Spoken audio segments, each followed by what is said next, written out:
하나님께서 오늘 우리 가운데 주시는 말씀은 누가복음 11장 1절에서 4절까지의 말씀입니다. 신약성경 누가복음 11장 1절에서 4절까지의 말씀, 저와 여러분들이 한 절씩 교독하시고 마지막 사절 함께 읽도록 하겠습니다. 제가 먼저 1절을 받들어 읽습니다. 하나님의 말씀입니다. 예수께서 한 곳에서 기도하시고 마치심에 제자 중 하나가 여짜오되, 주여, 요한이 자기 제자들에게 기도를 가르친 것과 같이 우리에게도 가르쳐 주옵소서. 너희는 기도할 때에 이렇게 하라. 아버지여, 이름이 거룩히 여김을 받으시오며 나라가 우리에게 날마다 일용할 양식을 주시옵고. 함께 읽겠습니다. 우리가 우리에게 죄 지은 모든 사람을 용서하오니 우리 죄도 사하여 주시옵고 우리를 시험에 들게 하지 마시옵소서 하라. 아멘. 기도하겠습니다. 사랑하는 주님, 우리 일주일간의 중간의 시간에 아버지 하나님께 우리 시간을 올려드리며 함께 예배할 수 있도록 인도하여 주시니 감사합니다. 이제 우리가 주님의 말씀을 듣는 시간입니다. 우리의 마음과 귀를 열어주셔서 주님의 말씀을 듣는 귀한 시간 될 수 있도록 인도하여 주옵소서. 오직 하나님의 말씀만 선포되기를 간절히 소망합니다. 성령님의 은혜로 이 모든 것들이 가능한 줄로 믿사오니 기름 부어주시고 함께하여 주셔서 오직 주의 말씀만 선포되는 시간 되게 하시고 종의 부족한 모습은 가리워 주셔서 오직 주의 영광만 드러나는 귀한 시간 될 수 있도록 인도하여 주옵소서. 함께 하심을 믿고 감사드리며 예수 그리스도의 이름으로 기도합니다. 아멘. 네, 오늘 저는 너희는 기도할 때에 이렇게 하라, 너희는 기도할 때에 이렇게 하라 라는 제목으로 말씀을 나누도록 하겠습니다. 네, 오늘 본문은요, 예수님께서 제자들에게 기도를 가르쳐 주시는 내용입니다. 이 마태복음 6장에도 이러한 내용들이 같이 기록되어 있는데요, 예수님이 제자들에게 기도를 가르쳐 주신 내용이 함께 기록되어 있습니다. 마태복음은 좀 더 긴 버전이라고 보시면 되겠고, 오늘 우리가 보는 누가복음은 조금 축약된 버전이라고 보시면 되겠습니다. 그런데 우리가 신앙생활을 하면서 느끼는 것은 무엇인가 하면 기도가 중요하다는 것을 우리 모두는 너무나도 잘 알고 있다는 사실입니다. 그리고 우리는 기도를 아주 잘 하고 싶어 하는 것이 우리의 마음이죠. 그러나 우리에게 어려운 것은 무엇인가 하면 기도가 너무 어렵다라는 것입니다. 기도를 어떻게 해야 되는지, 어떤 내용으로 해야 되는지 늘 부족한 것처럼 느껴지는 게 우리의 기도 생활이라는 것이죠. 그런데 이러한 고민은 우리에게만 있었던 것은 아닌 것 같고요, 오늘 말씀을 보시면 제자들도 이런 고민을 했던 것으로 보입니다. 오늘 말씀 1절 말씀인데요, 우리 1절 말씀 다 같이 한 목소리로 읽어보겠습니다. 시작. 예수께서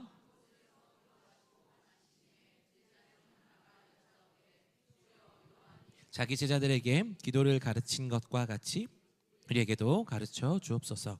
아멘. 오늘 한 제자가 예수님께 기도를 가르쳐 달라라고 이야기합니다. 그가 왜 예수님께 기도를 가르쳐 달라라고 이야기했을까요? 저는 말씀을 묵상하면서 이 제자는 예수님께서 기도하신 그 능력이 나가는 것을 가장 가까이에서 지켜보았기 때문이다 라고 결론을 내렸습니다. 그 예수님께서 나타나신 그 모든 기도가 능력으로 나타난 것을 보았고, 그것으로 말미암아 예수님께서 하시는 기도와 내가 하는 기도가 뭐가 다른가 라는 것을 알고 싶어졌던 거죠.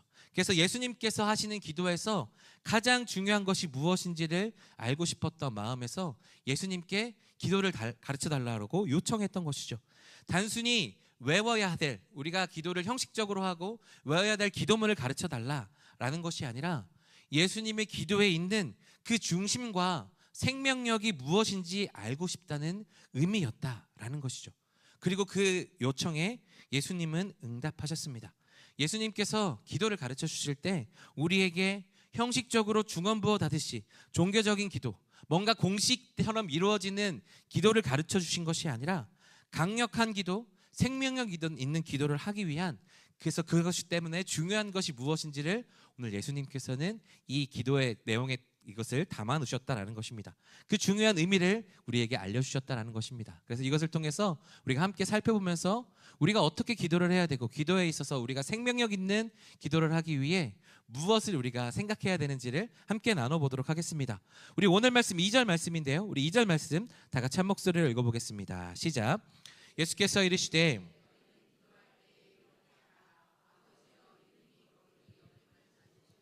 나라가 임하시오며. 아멘. 오늘 말씀 첫 번째 포인트는 무엇인가 하면요, 기도는 대상이 중요하다라는 것입니다. 예수님께서 기도할 때 가장 먼저 가르쳐 주신 단어가 무엇입니까? 오늘 말씀을 보시면 아버지라고 기록하고 있습니다. 우리는 기도할 때 가장 먼저 떠오르는 것은 무엇인가 하면 기도의 내용을 떠올립니다. 우리가 어떻게 기도해야 되는가, 어떤 말로 하나님 앞에 기도해야 되는가, 그 내용을 떠올리게 마련이죠. 그러나 기도에 있어서 예수님께서 내용보다 더욱더 중요한 것이 있다고 우리 가운데 가르쳐 주시는 거죠. 그것은 무엇인가 하면 우리가 누구에게 기도를 하는가입니다. 여러분, 우리는 누구에게 기도를 하고 있습니까? 오늘 말씀은 아버지 되시는 하나님께 기도해야 된다라고 가르쳐주고 있습니다. 오늘 본문은 단순히 아버지라고 기록하고 있지만요, 마태복음은 이것을 좀 더 자세하게 표현하고 있습니다. 우리 마태복음 6장 9절 상반절 말씀인데 우리 이것도 한 목소리로 읽어보겠습니다. 시작. 그러므로 너희는 이렇게 기도하라. 하늘에 계신 우리 아버지요. 이 아버지 앞에 두 가지 수식어가 있습니다. 하나는 하늘에 계시다라는 것이고 하나는 우리라는 것이죠. 하늘에 계시다라는 것은 어떤 의미인가 하면 하늘에 계신 하나님은 전능하신 하나님이시다라는 것입니다. 우리가 기도를 하는 대상이신 하나님은 전능하신 하나님이시다라는 것입니다. 모든 것이 가능하신 분이 바로 우리 하나님이시다라는 것이죠. 그래서 우리가 어떠한 기도 제목을 하나님께 가지고 나아가도 해결하실 수 있는 분이 바로 하늘에 계신 전능하신 하나님이시다라는 것입니다. 그래서 우리는 기도할 때 능력 없는 분께 기도하는 것이 아니라 전능하신 하나님께 기도할 수 있는 존재인 것을 믿고 감사하며 나아가는 것이 우리의 기도가 되어야 된다는 것입니다. 또한 그 전능하신 하나님은 어떤 하나님이신가 하면 우리의 아버지가 된다는 것입니다.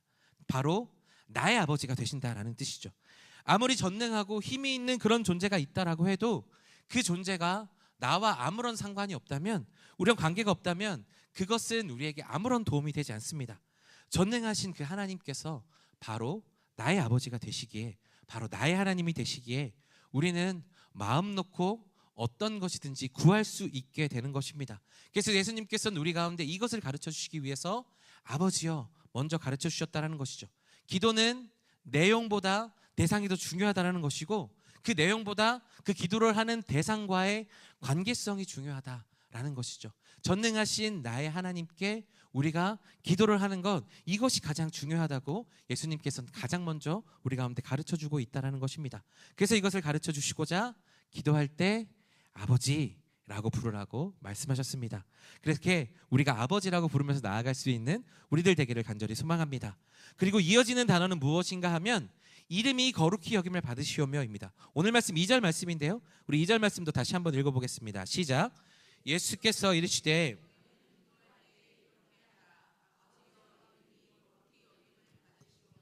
나라가 임하시오며. 아멘. 이것은 두 번째 포인트는 무엇인가 하면 기도는 하나님을 향한 마음이 중요하다라는 것입니다.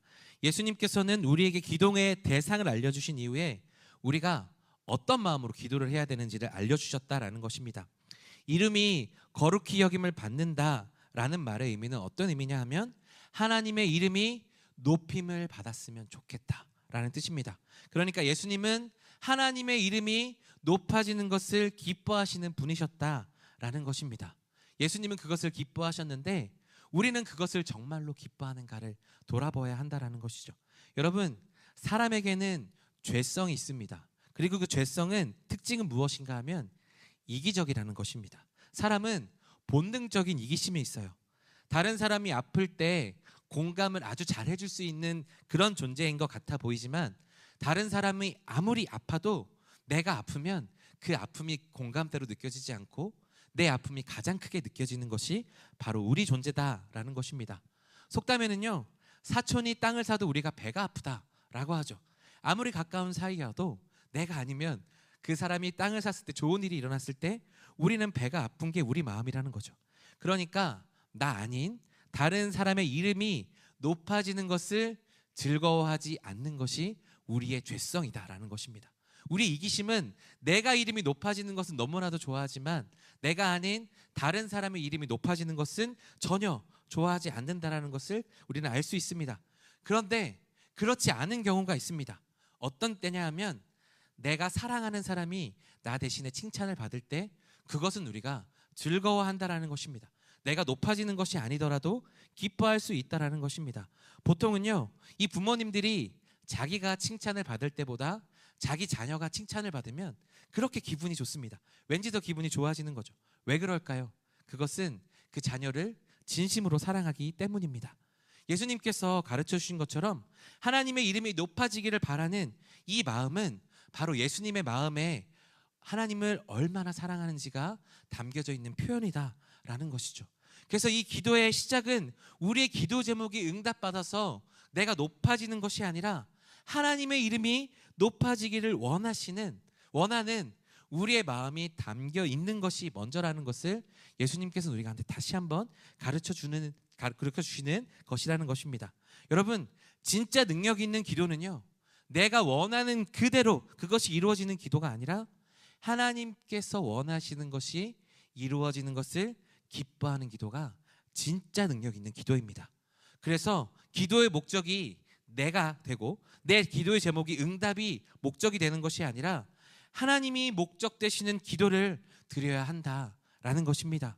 그래서 기도의 시작은 어디부터 돼야 되느냐 하면 하나님을 더욱 사랑하는 마음에서부터 시작되어야 된다라는 것입니다.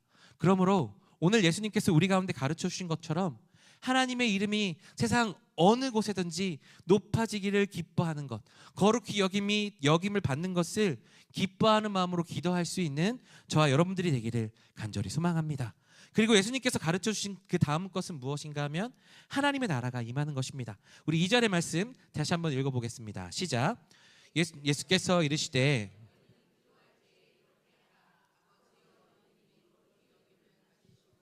나라가 임하시오며.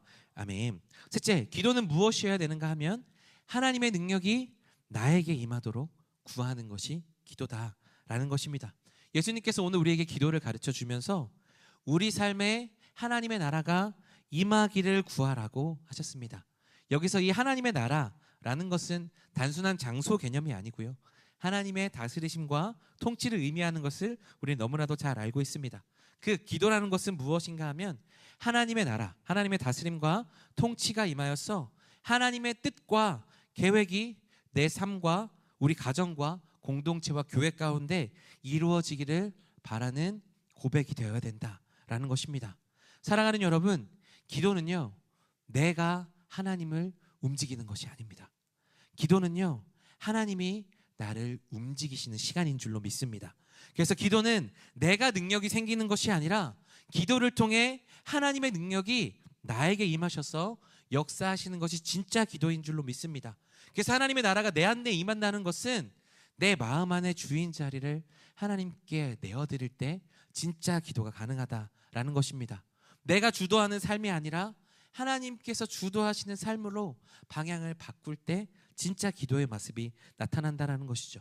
그래서 진짜 기도를 하면 할수록 우리는 우리 안에 나의 힘들이 빠지게 되어 있습니다. 그리고 그 힘이 빠지면서 내 안에 하나님의 힘과 능력이 더욱더 커지게 되어 있는 줄로 믿습니다. 그러면서 우리는 이렇게 기도를 할 수 있게 됩니다. 하나님, 제가 원하던 길이 하나님의 뜻이 아니라면 주님의 뜻대로 이루어지기를 원합니다. 이렇게 기도하는 것이 우리의 고백이 되어야 된다는 거죠. 그래서 이런 고백이 바로 하나님의 나라가 우리 가운데 임하시오며 라는 이 기도의 뜻이다라는 것입니다. 그런데 여기서 우리가 한 가지 더 기억해야 될 것이 있습니다. 무엇인가 하면 하나님의 나라가 우리 가운데 임하신다고 해서 우리는 기도하면서 가만히 있어도 되느냐? 그것이 아니다라는 것입니다.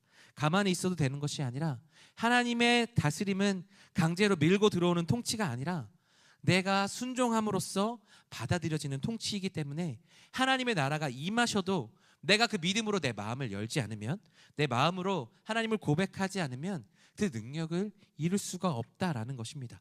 가만히 있는 것이 아니라 내 최선을 다해서 기도함으로 하나님의 능력이 내 안에서 역사하도록 우리는 그렇게 힘을 쓰는 사람들이 되어야 된다라는 것입니다.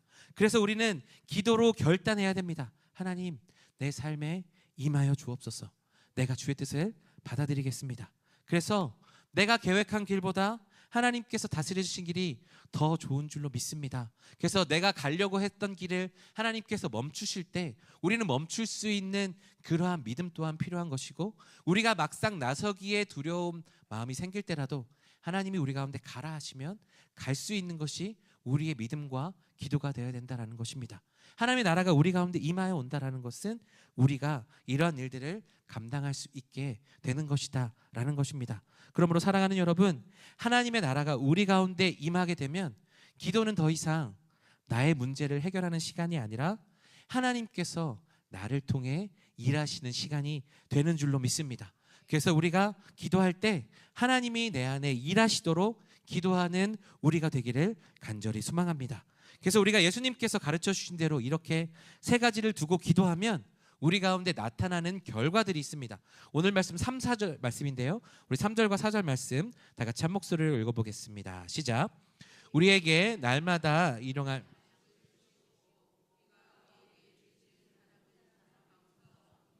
우리 죄도 사하여 주시옵고 우리를 시험에 들게 하지 마시옵소서 하라. 아멘. 오늘 말씀 네 번째 포인트는 무엇인가 하면요, 우리가 결국 그렇게 기도를 하게 되면 기도는 인간적으로 불가능한 일들을 가능하게 한다라는 것입니다. 예수님께서 가르쳐 주신 이 기도의 마지막은요, 삶의 현실과 멀리 동떨어져 있지 않습니다. 우리의 간절한 필요를 담고 있죠. 그런데 예수님께서 우리 가운데 가르쳐 주신 기도는 세상이 우리 가운데 요구하는 것과는 조금 다른 방향을 제시한다라는 것입니다. 우리에게 날마다 일용할 양식을 주옵소서. 이것은 단순히 우리가 먹을 것을 구하는 기도가 아니죠. 우리는 우리의 탐욕을 내려놓고 오늘 우리에게 주어진 것에 감사하며 만족할 수 있는 마음이 필요하다라는 것입니다. 이것은 우리의 힘으로 할 수 있는 것이 아니라 기도할 때 가능하다라는 것입니다. 그리고 계속해서 우리가 우리에게 죄 지은 자를 용서하오니, 이 기도는 내가 먼저 용서받은 자라는 것을 기억하게 합니다.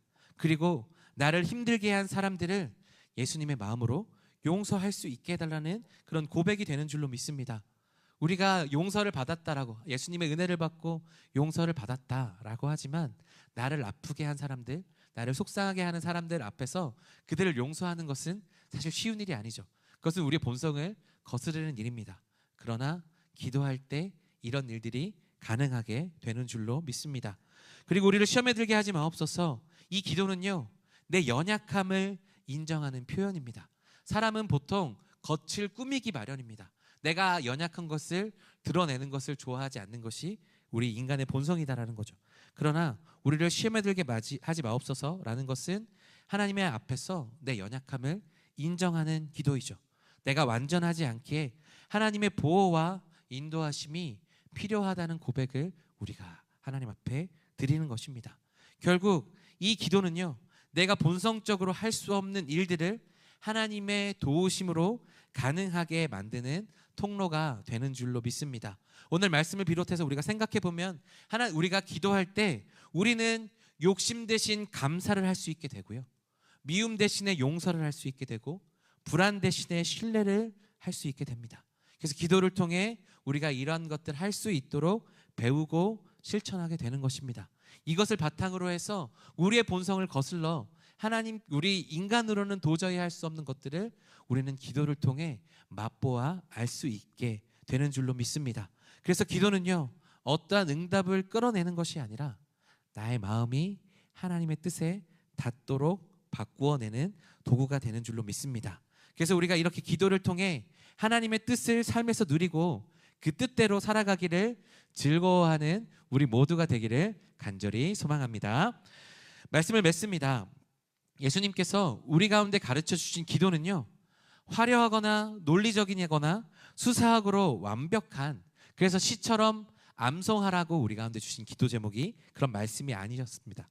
예수님께서는 우리 가운데 기도의 내용보다 그 기도를 드리는 우리의 중심을 가르쳐 주신 것이 오늘 본문의 말씀이다라는 것입니다. 전능하신 하나님 나의 아버지께 그분의 이름을 사랑하는 마음으로 그분의 나라와 능력이 내 삶에 임하기를 구할 때 우리의 기도는 불가능한 것도 가능하게 되는 놀라운 하늘의 통로가 되는 줄로 믿습니다. 오늘 말씀 예수님께서 너희는 기도할 때 이렇게 하라 말씀하셨던 것을 기억하시면서 우리는 주님께서 가르쳐 주신 이 기도의 중심을 가지고 기도할 수 있는 저와 여러분들이 되기를 간절히 소망합니다. 그렇게 기도할 때 우리의 기도가 성숙하여지고 우리 기도가 성숙하여짐으로 말미암아 우리와 우리 모든 교회가 하나님께 크게 쓰임 받는 우리 모두가 될 수 있는 줄로 믿습니다. 그렇게 기도가 성숙해 나가고 하나님께 기도하며 나아갈 수 있는 저와 여러분들이 되기를 간절히 소망합니다.